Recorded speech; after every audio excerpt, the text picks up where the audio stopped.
राम राम जी साਰਿਆਂ ने आप सभी का हार्दिक स्वागत है अपने यूट्यूब चैनल नियति क्लासेस में। आज हम HSSC TGT इंग्लिश का पेपर लेकर आए हैं। 2023 में ये पेपर लिया गया था। इस पेपर में जो भी हरियाणा जीके के क्वेश्चंस पूछे गए हैं उन सबको डिस्कस करेंगे। क्लास को पूरी देखना, अगर अच्छी लगे तो लाइक करना, शेयर करना और चैनल को सब्सक्राइब करना। आज का हमारा फर्स्ट क्वेश्चन क्या है, निम्न में से किस वर्ष में कुरुक्षेत्र विश्वविद्यालय की स्थापना हुई थी। तो जो कुरुक्षेत्र यूनिवर्सिटी है इसकी स्थापना कब की गई थी। ऑप्शंस दे रखे हैं 1956 में, 1966 में, 1947 में या फिर 1989 में। तो कुरुक्षेत्र विश्वविद्यालय है इसका उद्घाटन किसने किया था। 1956 में डॉक्टर राजेंद्र प्रसाद ने किया था और ये हरियाणा की पहली यूनिवर्सिटी थी कुरुक्षेत्र यूनिवर्सिटी। अगर हमसे पूछा जाए हरियाणा की पहली यूनिवर्सिटी कौन सी थी तो कुरुक्षेत्र यूनिवर्सिटी। अगर पूछा जाए हरियाणा का पहला कॉलेज कौन सा खुला था, 1926 में पंडित नेकीराम शर्मा कॉलेज खुला था रोहतक के अंदर। तो ये याद रखना कुरुक्षेत्र यूनिवर्सिटी है इसकी स्थापना कब की गई थी, 1956 में की गई थी। मेन यूनिवर्सिटी जो हमसे पेपर में पूछी जाती हैं, हिसार में 3 यूनिवर्सिटी हैं, तीनों बहुत इंपॉर्टेंट है और पेपर में बहुत बार पूछी जाती हैं। जो 1970 में हरियाणा एग्रीकल्चर यूनिवर्सिटी है इसकी स्थापना की गई थी, हिसार के अंदर की गई थी हरियाणा एग्रीकल्चर यूनिवर्सिटी। हमसे पेपर में एक बार क्या पूछा गया था, एशिया का सबसे बड़ा कृषि विश्वविद्यालय कहाँ पर स्थित है। तो कौन सा है, हरियाणा एग्रीकल्चर यूनिवर्सिटी है, ये हिसार के अंदर स्थित है। 1970 में इसकी स्थापना की गई थी। 1995 में गुरु जम्बेश्वर यूनिवर्सिटी है उसकी स्थापना भी कहाँ पर की गई थी, हिसार के अंदर ही की गई थी। 2010 में लुआस यूनिवर्सिटी है, लाला लाजपत राय पशु व चिकित्सा जो यूनिवर्सिटी है 2010 में हिसार के अंदर की गई थी। तीनों की तीनों बहुत इंपॉर्टेंट और पेपर में बार बार पूछी जाती हैं। रोहतक के अंदर कौन सी यूनिवर्सिटी है, महर्षि दयानंद यूनिवर्सिटी, 1976 में इसकी स्थापना की गई थी। बाबा मस्तनाथ यूनिवर्सिटी ये एक प्राइवेट यूनिवर्सिटी है, ये भी कहाँ पर है, रोहतक के अंदर स्थित है बाबा मस्तनाथ यूनिवर्सिटी। फरीदाबाद के अंदर कौन सी है, YMCA यूनिवर्सिटी है, वो भी कहाँ पर है, फरीदाबाद के। लिंगायत यूनिवर्सिटी है, ये भी कहाँ पर है, फरीदाबाद के अंदर है। तो ये मेन यूनिवर्सिटी हैं जो पेपर में पूछी जाती हैं, इन सब के बारे में ध्यान रखना। तो यहाँ पर हमारा आंसर क्या हो जाएगा, कुरुक्षेत्र यूनिवर्सिटी की स्थापना कहाँ पर की गई थी, 1956 में की गई थी। अगला क्वेश्चन क्या है, मोहनजोदड़ो के बाद हड़प्पा सभ्यता का दूसरा बड़ा पूरा स्थल कौन सा है। तो सबसे पहले तो याद रखना जो मोहनजोदड़ो है ये कहाँ पर है, ये वर्तमान में पाकिस्तान के अंदर आता है और ये सबसे बड़ा था, लेकिन ये पाकिस्तान के अंदर है। और इसके बाद हड़प्पा सभ्यता का दूसरा सबसे बड़ा स्थल कौन सा है, वो हमारे भारत के अंदर है। और वो कौन सा है, ऑप्शन दे रखे हैं बनावली, दक्षखेड़ा, राखीगढ़ी या फिर मीताथल। तो कौन सा है, मोहनजोदड़ो के बाद राखीगढ़ी है। और ये कहाँ पर स्थित है, ये हिसार के अंदर स्थित है राखीगढ़ी। भारत का सबसे बड़ा स्थल है ये राखीगढ़ी। अगर हमसे पूछा जाए मोहनजोदड़ो के बाद सबसे बड़ा कौन सा है, राखीगढ़ी। भारत का सबसे बड़ा कौन सा है, राखीगढ़ी, जो कि हिसार के अंदर स्थित है। तो यहाँ पर हमारा आंसर क्या हो जाएगा, ऑप्शन बी। एक क्वेश्चन यहाँ से ये पूछा जा सकता है, जो राखीगढ़ी है यहाँ से क्या मिला है, यहाँ पर कंकाल मिला है। और राखीगढ़ी के अंदर अंतर्राष्ट्रीय स्तर पर सबसे बड़ा जो संग्रहालय है वो कहाँ पर बनाया जा रहा है, राखीगढ़ी के अंदर बनाया जा रहा है, जहाँ पर जो हड़प्पा सभ्यता है इसके जो अवशेष मिले हैं उन सबको दिखाया जाएगा उस संग्रहालय के अंदर। तो याद रखना अंतर्राष्ट्रीय स्तर पर सबसे बड़ा संग्रहालय कहाँ पर बनाया जा रहा है, राखीगढ़ी हिसार के अंदर बनाया जा रहा है। अगर हम यहाँ पर मोहनजोदड़ो की बात करें तो अभी बताया था ये कहाँ पर है, ये पाकिस्तान के अंदर है वर्तमान में और ये सिंधु नदी के किनारे स्थित है। पेपर में बहुत बार पूछा जाता है कि मोहनजोदड़ो किस नदी के किनारे स्थित है, हड़प्पा किस नदी के किनारे स्थित है। तो मोहनजोदड़ो सिंधु नदी के किनारे स्थित है और ये पाकिस्तान के अंदर है। और इसकी खोज किसने की थी, 1922 में रखलदास ने की थी, रखलदास बनर्जी ने इसकी खोज की थी।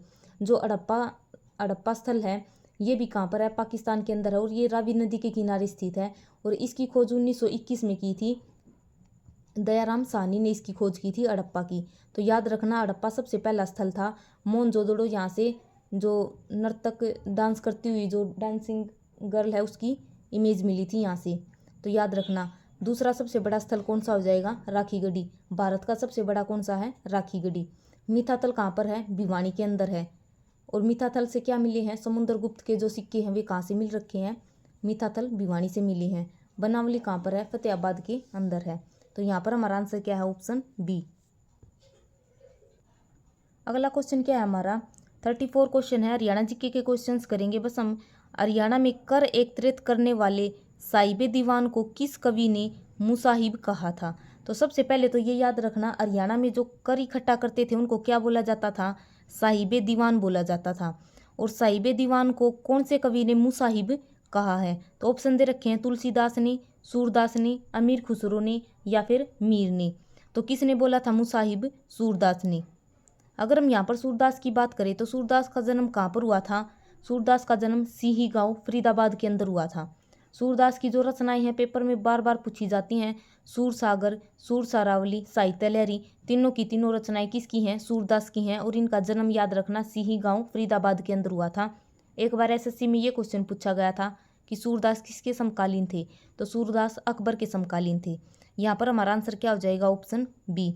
तो ये बिल्कुल नया सा क्वेश्चन है, 2023 का ये पेपर लिया गया था 2023 में।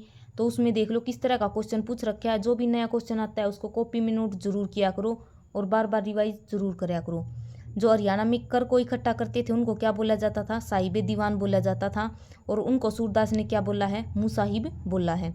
अगर हम यहाँ पर तुलसीदास की बात करें तो जो तुलसीदास हैं इनका संबंध एक बार पेपर में पूछा गया था कि तुलसीदास का संबंध किस जिले से है? तो ये भिवानी जिले के हैं। और इनकी एक रचना है रामचरितमानस, जो कि बहुत इंपॉर्टेंट है, बहुत बार एसएससी में पूछी जाती है। रामचरितमानस किसकी है? तुलसीदास की है। नेक्स्ट क्वेश्चन है हमारा 35। मिलान करना है। इसमें हमने राव तुलाराम, सदरुद्दीन, नवाब अहमद अली, विरासत अली, ये यहाँ से मिलान करना है कि किसने कहाँ से नेतृत्व किया था। तो सबसे पहले अगर हम बात करें राव तुलाराम की तो ये कहाँ के शासक थे? ये रेवाड़ी के शासक थे। राव तुलाराम है रेवाड़ी के शासक थे। वहाँ से इन्होंने जो 1857 की क्रांति का नेतृत्व किया था। और वहाँ पर कौन बसे हुए हैं? अहीरवाल हैं। तो राव तुलाराम का मिलान किससे हो जाएगा? अहीरवाल से। अगर हम यहाँ पर राव तुलाराम की बात करें तो जो राव तुलाराम है 23 सितंबर, राव तुलाराम की याद में ही शहीदी दिवस मनाया जाता है। पेपर में बहुत बार पूछा गया कि हरियाणा में शहीदी दिवस कब मनाया जाता है? 23 सितंबर को राव तुलाराम की याद में मनाया जाता है। जो सदरुद्दीन है इन्होंने कहाँ से नेतृत्व किया था? इन्होंने मेवात से किया था। तो बी का मिलान किससे हो जाएगा? ऑप्शन थर्ड से। नवाब अहमद अली इन्होंने कहाँ से किया था? फर्रुखनगर से किया था। और विरासत अली इन्होंने कहाँ से किया था? खरखोदा से। तो ए का 1, सदरुद्दीन का 3, 4। ऑप्शन सी हमारा यहाँ पर आंसर हो जाएगा। राव तुलाराम अहीरवाल, सदरुद्दीन मेवात, नवाब अहमद अली फर्रुखनगर और विरासत अली खरखोदा। खरखोदा किसके अंदर आता है? सोनीपत के अंदर आता है। राव तुलाराम से क्वेश्चन याद रखना बहुत इंपॉर्टेंट है। जो राव तुलाराम है इन्हीं के मृत्यु जिस दिन हुई थी 23 सितंबर को, उसी दिन शहीदी दिवस मनाया जाता है हरियाणा के अंदर। वैसे अगर देखें तो शहीदी दिवस 23 मार्च को मनाया जाता है, जिस दिन राजगुरु सुखदेव और भगत सिंह तीनों को फांसी दी गई थी 23 मार्च को, उस दिन शहीदी दिवस मनाया जाता है। अगर हमसे पूछा जाए कि अंतर्राष्ट्रीय शहीदी दिवस कब मनाया जाता है तो वो 30 जनवरी को मनाया जाता है, जिस दिन गांधी की मृत्यु हुई थी। तो तीनों क्वेश्चन है, याद रखना। अगला क्वेश्चन क्या है हमारा 36। हरियाणा में स्टेट विजिलेंस ब्यूरो का नाम बदलकर क्या किया गया है? तो ये 2023 में इसका जो स्टेट विजिलेंस ब्यूरो है इसका नाम बदलकर क्या कर दिया गया है हरियाणा सरकार ने? ऑप्शन दे रखे हैं anti theft bureau, anti corruption bureau, anti drug bureau, anti defence bureau. तो स्टेट विजिलेंस ब्यूरो है इसका नाम बदलकर क्या कर दिया गया हरियाणा सरकार ने? Anti corruption bureau. Option B हमारा यहाँ पर आंसर हो जाएगा।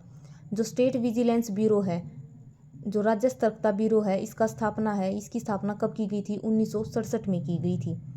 तो याद रखना, जो स्टेट विजिलेंस ब्यूरो है इसका नाम बदलकर एंटी करप्शन ब्यूरो कर दिया गया है। 1967 में इसकी स्थापना की गई थी। ऑप्शन बी हमारा यहाँ पर आंसर हो जाएगा। अगला क्वेश्चन है अमन सहरावत ने जागरेब ओपन रेसलिंग चैंपियनशिप में कौन सा पदक जीता है? तो 2023 में ये हुई थी और उस टाइम पर इन्होंने कौन सा पदक जीता था, इसीलिए ये करंट का क्वेश्चन था, तब पूछा गया था। तो ये याद रखना यहाँ से, जो अमन सहरावत है इनका संबंध कहाँ से है? इनका संबंध झज्जर जिले से है। और इन्होंने रेसलिंग चैंपियनशिप हुई थी जो जागरेब ओपन रेसलिंग चैंपियनशिप, इसमें कांस्य पदक जीता था। हमारे लिए अब के लिए इम्पोर्टेंट क्या है, एक तो इसका याद रखना अमन सहरावत है, इसका संबंध किससे है? झज्जर जिले से है। और ये क्या है? एक पहलवान है। और अभी जो 19वें एशियाई खेल हुए थे चीन के हांगजोउ जो शहर है वहाँ पर 19वें नंबर के एशियाई खेल हुए थे। उन खेलों में अमन सहरावत ने क्या जीता था? कांस्य पदक जीता था। तो ये याद रखना यहाँ से। अगला क्वेश्चन है स्वच्छ हरियाणा स्वच्छ भारत अभियान की शुरुआत कब हुई थी? तो स्वच्छ हरियाणा स्वच्छ भारत अभियान है, इसकी शुरुआत कब की गई थी? ऑप्शन है 1 नवंबर 2014, 1 दिसंबर 2014, 1 अक्टूबर 2014, 1 सितंबर 2014। तो अगर अब हमसे पूछा जाए कि स्वच्छ भारत अभियान है, इसकी शुरुआत कब की गई थी, तो ये सेंटर के अंदर हुई थी। पूरे भारत के अंदर स्वच्छ भारत अभियान 2 अक्टूबर 2014 को इसकी शुरुआत की गई थी। और स्वच्छ हरियाणा स्वच्छ भारत अभियान है, इसकी शुरुआत कब की गई थी, 1 नवंबर 2014 को की गई थी। ऑप्शन ए हमारा यहाँ पर आंसर हो जाएगा। तो याद रखना, जो भी नया क्वेश्चन आता है उसको कॉपी में नोट जरूर किया करो। स्वच्छ हरियाणा स्वच्छ भारत अभियान की शुरुआत कब की गई थी, 1 नवंबर 2014 को। 39 क्वेश्चन है हमारा, गणगौर का त्यौहार किस माह में मनाया जाता है। तो जो गणगौर का त्यौहार है ये किस महीने में मनाया जाता है, जनवरी फरवरी में, मार्च अप्रैल में, मई जून में या फिर जून जुलाई में। तो जो ये गणगौर है इसमें किसकी पूजा की जाती है, भगवान शिव और पार्वती की पूजा की जाती है। और ये हरियाणा के किस जिले में मनाया जाता है, ये हिसार साइड बहुत मतलब धूमधाम से मनाया जाता है गणगौर पर्व। याद रखना, इसमें भगवान शिव और पार्वती की पूजा की जाती है और ये किस महीने में मनाया जाता है, ये मार्च अप्रैल के अंदर मनाया जाता है। ऑप्शन बी हमारा यहाँ पर आंसर हो जाएगा। इसी तरह एक और पूछा जाता है, जो आम मेला है, एक बार पेपर में पूछा गया था कि आम मेला किस महीने में मनाया जाता है। तो आम मेला कहाँ पर लगता है, पिंजौर के यादवेंद्र गार्डन है वहाँ पर लगता है। और ये किस महीने में मनाया जाता है आम मेला, ये जुलाई के महीने में मनाया जाता है। तो ये याद रखना, इस तरह के क्वेश्चंस बहुत बार पूछे जाते हैं कि कौन सा त्यौहार कब मनाया जाता है। जैसे सूरजकुंड मेला है, कब मनाया जाता है, फरवरी के महीने में मनाया जाता है। और इस बार 2 फरवरी से लेकर 18 फरवरी तक ये मेला लगा था। तो याद रखना, गणगौर त्यौहार है ये मार्च अप्रैल के अंदर मनाया जाता है। अगला क्वेश्चन क्या है, हरियाणा के दक्षिण में कौन सा राज्य स्थित है। तो हरियाणा के दक्षिण में कौन सा राज्य स्थित है, उत्तर प्रदेश, पंजाब, राजस्थान या फिर गुजरात। तो हरियाणा के दक्षिण में कौन सा है, बिल्कुल आसान क्वेश्चन है, राजस्थान। ऑप्शन बी हमारा यहाँ पर आंसर हो जाएगा। सबसे अधिक हरियाणा की सबसे अधिक सीमा भी किसके साथ लगती है, राजस्थान के साथ लगती है 1262। और सबसे कम किसके साथ लगती है, उत्तराखंड के साथ लगती है। जो हरियाणा है इसकी सीमा 5 राज्य और 2 केंद्र शासित प्रदेश के साथ लगती है, जिसमें सबसे ज़्यादा राजस्थान के और सबसे कम उत्तराखंड के साथ लगती है। 2 केंद्र शासित प्रदेश कौन से हैं, दिल्ली और चंडीगढ़। अगर हम यहाँ पर हरियाणा की बात करें तो हरियाणा भारत में उत्तर पश्चिम जो साइड है उस साइड बचा हुआ है हरियाणा, उत्तर पश्चिम में। और हरियाणा का क्षेत्रफल कितना है, 44,212 वर्ग किलोमीटर स्क्वायर। हरियाणा के दक्षिण में कौन सा हो जाएगा, राजस्थान। अगला क्वेश्चन क्या है, निम्न में से हरियाणा के किस जिले में चिंकारा प्रजनन केंद्र स्थित है। तो चिंकारा प्रजनन केंद्र है ये कहाँ पर स्थित है, सिरसा में, अम्बाला में, करनाल में या फिर भिवानी में। तो चिंकारा प्रजनन केंद्र है ये कहाँ पर स्थित है, ये कैरू के अंदर स्थित है। कैरू गांव का नाम है और ये गांव कहाँ पर है, ये भिवानी के अंदर आता है। तो कैरू गांव भिवानी के अंदर चिंकारा प्रजनन केंद्र स्थित है। अगर हमसे पेपर में पूछा जाए मोर व चिंकारा प्रजनन केंद्र कहाँ पर स्थित है, तो मोर व चिंकारा कहाँ पर है, झाबुआ गांव रेवाड़ी के अंदर स्थित है। झाबुआ रेवाड़ी में मोर व चिंकारा प्रजनन केंद्र। तो याद रखना, अभी 1-2 नया बना है, एक तो ऊंट प्रजनन केंद्र है ये कहाँ पर है, ये सिरसा के अंदर है। और एक बना है बकरी प्रजनन केंद्र, ये कहाँ पर बना है, ये भिवानी के अंदर बना है। लोहारू है जो वहाँ पर बना है भिवानी के अंदर बकरी प्रजनन केंद्र। तो ये याद रखना। अगला क्वेश्चन है हमारा, राज्य लोक सेवा आयोग के अध्यक्ष की नियुक्ति करते हैं। तो दे रखे हैं राष्ट्रपति, मुख्यमंत्री, प्रधानमंत्री या फिर राज्यपाल। तो HPSC है, इसकी जो हेडक्वार्टर है इसका ये कहाँ पर है, HPSC का हेडक्वार्टर पंचकुला के अंदर है। और जो इसके वर्तमान में अध्यक्ष हैं वे कौन है, आलोक वर्मा है। और इसकी अध्यक्ष की नियुक्ति कौन करता है, राज्य का राज्यपाल। ऑप्शन डी हमारा यहाँ पर आंसर हो जाएगा। और वर्तमान में हमारे राज्यपाल कौन है, 18वें नंबर के हैं श्री बंडारू दत्तात्रेय, 18वें नंबर के हमारे राज्यपाल हैं। तो याद रखना, जो राज्य लोक सेवा आयोग है इसके अध्यक्ष की नियुक्ति कौन करता है, राज्यपाल करता है। और इसकी जो स्थापना है ये कब की गई थी, 1966 में की गई थी। 44 क्वेश्चन है हमारा, निम्न में से हरियाणा के किस जिले में अश्वों का राष्ट्रीय अनुसंधान केंद्र स्थित है। तो जो घोड़ों का राष्ट्रीय अनुसंधान केंद्र है ये कहाँ पर स्थित है हरियाणा में, कुरुक्षेत्र, रोहतक, पानीपत या फिर हिसार। तो अश्वों का राष्ट्रीय अनुसंधान केंद्र ये कहाँ पर स्थित है, ये हिसार के अंदर स्थित है। ऑप्शन डी हमारा यहाँ पर आंसर हो जाएगा। अगर हम हिसार के बारे में बात करें तो हिसार का नामकरण किस पर हुआ है, 4 किलो के कारण इसका नाम क्या पड़ा है, हिसार। जो हिसार है इसका ये क्या है, एक फारसी का शब्द है जिसका अर्थ क्या होता है, किला होता है। और 1354 में फिरोज शाह तुगलक ने हिसार फिरोजा है इसकी स्थापना की थी 1354 में। और हमसे पेपर में पूछा जाता है कि एशिया का सबसे बड़ा पशु फार्म कहाँ पर स्थित है, हिसार के अंदर स्थित है। महाराजा अग्रसेन जयंती है वो भी कहाँ पर मनाई जाती है, हिसार के अंदर मनाई जाती है। और इन्हीं के नाम पर महाराजा अग्रसेन के नाम पर ही अंतर्राष्ट्रीय हवाई अड्डा उसका नाम रखा गया है, हिसार के अंदर ही स्थित है ये। तो यहाँ पर हमारा आंसर क्या हो जाएगा, हिसार हो जाएगा। अगला क्वेश्चन है विश्व का वृहत्तम हर्बल पार्क कहाँ पर स्थित है, कहाँ पर स्थित होगा। तो विश्व का सबसे बड़ा जो हर्बल पार्क है ये कहाँ पर बनाया जा रहा है, ऑप्शन दे रखे हैं मोरनी, पिंजौर, चूरपुर। तो जो सबसे बड़ा हर्बल पार्क है ये कहाँ पर बनाया जाएगा, ये मोरनी की पहाड़ियों में बनाया जाएगा। ऑप्शन ए हमारा यहाँ पर आंसर हो जाएगा। अगर हमसे पूछा जाए कि हरियाणा का सबसे पहला जो हर्बल पार्क है वो कहाँ पर खोला गया था, वो कहाँ पर खोला गया था, ये चूरपुर गाँव है, यमुनानगर का है, यहाँ पर खोला गया था। और इसका दूसरा नाम क्या है, ताऊ देवीलाल प्राकृतिक पार्क है, ये भी है, इसी का नाम है। ये जो हर्बल पार्क है पहला कहाँ पर खोला गया था, चूरपुर में खोला गया था। और विश्व का सबसे बड़ा हर्बल पार्क कहाँ पर बनाया जाएगा, मोरनी की पहाड़ियों में बनाया जाएगा। तो ऑप्शन ए हमारा यहाँ पर आंसर हो जाएगा। अगर हम बात करें मोरनी की पहाड़ियों की, मोरनी की पहाड़ियाँ उसकी सबसे ऊंची चोटी कौन सी है, कैरो इसकी सबसे ऊंची चोटी है, 1514 मीटर ऊंची चोटी है। और मोरनी की पहाड़ियों से कौन सी नदी निकलती है, टांगरी नदी निकलती है, ये भी याद रखना। और मोरनी की पहाड़ियाँ किसका भाग हैं, ये शिवालिक की पहाड़ियों का ही पार्ट है। तो इसमें कंफ्यूज नहीं होना कि टांगरी नदी कहाँ से निकलती है, शिवालिक की पहाड़ी भी बोल सकते हैं हम और मोरनी की पहाड़ी भी बोल सकते हैं। तो सबसे बड़ा हर्बल पार्क है कहाँ पर बनाया जाएगा, मोरनी की पहाड़ियों में बनाया जाएगा। 46 क्वेश्चन है हमारा, हरियाणा के प्रथम सूफी संत कौन थे। और ये क्वेश्चन बहुत बार पूछा जाता है कि हरियाणा के प्रथम सूफी संत कौन थे। ऑप्शन दे रखा है शेख फरीद, शेख जमाल, शेख उस्मान या फिर शेख मोहम्मद तुर्क। तो हरियाणा के पहले सूफी संत कौन थे, शेख मोहम्मद तुर्क। ऑप्शन डी हमारा यहाँ पर आंसर हो जाएगा। अगर हमसे पूछा जाए कि हरियाणा का जो राज्य कवि है वो कौन है, वे हैं उदय भानु हंस। पहले सूफी संत कौन है, शेख मोहम्मद तुर्क। अगला क्वेश्चन है हरियाणा में किस विभाग ने एकीकृत स्वास्थ्य सूचना मंच पोर्टल जारी किया है। तो एकीकृत स्वास्थ्य सूचना मंच है, ये पोर्टल किसने लॉन्च किया है, वित्त विभाग ने, नीति आयोग ने, केंद्रीय मानसिक विभाग ने या फिर स्वास्थ्य विभाग ने। तो एकीकृत स्वास्थ्य से ही पता चल जाता है कि ये किसने लॉन्च किया है, स्वास्थ्य विभाग ने। Option D. अगला क्वेश्चन है हरियाणा मुख्यमंत्री परिवार समृद्धि योजना है, 2023 में आई थी। हरियाणा मुख्यमंत्री परिवार समृद्धि योजना है, इसके तहत क्या दिया जाता है, 6,000 रुपये आर्थिक सहायता दी जाती है। तो ऑप्शन ए हमारा यहाँ पर आंसर हो जाएगा। 6,000 प्रति वर्ष आर्थिक सहायता प्रदान करता है हरियाणा मुख्यमंत्री परिवार समृद्धि योजना।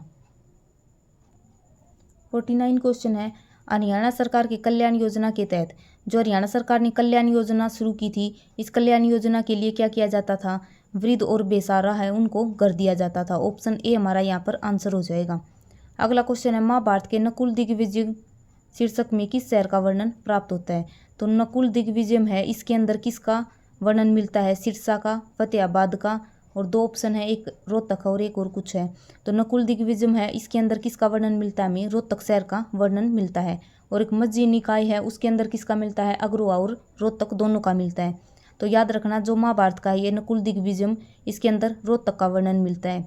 और जो रोहतक है ये बौद्ध धर्म है उसका प्रचार केंद्र भी माना जाता है। अगर हम यहाँ पर महाभारत की बात करें तो महाभारत का युद्ध कहाँ पर लड़ा गया था, कुरुक्षेत्र के अंदर लड़ा गया था 900 ईस्वी में। और जो महाभारत है इसका पुराना नाम पूछा जाता है, जय संहिता इसका पुराना नाम है। महर्षि वेदव्यास ने जो महाभारत है ये लिखी थी। पेपर में अभी पूछा गया था कि महाभारत की रचना किसने की थी, तो महर्षि वेदव्यास ने की थी, सरस्वती नदी के किनारे बैठकर। तो ये थे हमारे आज के हरियाणा जीके के क्वेश्चंस। क्लास कैसी लगी कमेंट करके ज़रूर बताना।